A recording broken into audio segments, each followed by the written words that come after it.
guys, nandito ngayon tayo sa bagong daan ng Calax dito sa Cavite. Napakagandang tanawin mga guys, oh. Napakabilis ng pumunta ng Tagaytay pagkagaling ng Laguna, pag nagawa lahat ito hanggang Tagaytay. Ito yung sinasabi nilang Calax Expressway, Cavite Laguna Expressway. Ito ang pinakabagong daan ngayon dito sa Cavite.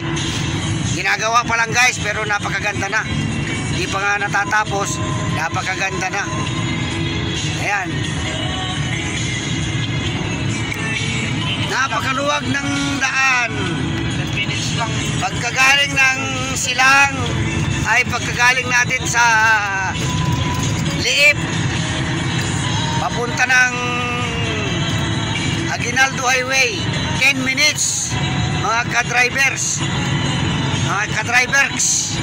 ayan, papalabas kami ng Aguinaldo Highway. Nandito kami sa Calax, papalabas na ng buwan guys, papalabas na kami ng Aguinaldo Highway, papunta kami ng Imus, Cavite.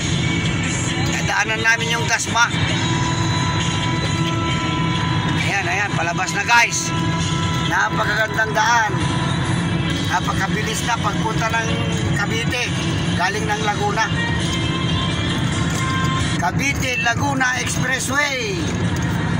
Huwag na kayong dadaan pa sa malayo mga kapatid. Dito na kayo sa Calax. Ayan o. Okay. Ayan na. Dito na tayo sa pinakadulo ng ginagawang expressway. Ito na yung pinakalas na interchange na nagawa nila. Ang Aguinaldo Highway, Silang interchange. Ito guys, oh. Yun ang pinakadulo. Ginagawa pa lang. Ito yung palabas ng Aguinaldo Highway. Okay. Till next vlog, suportahan nyo lang ang aking page. Salamat. Bye-bye.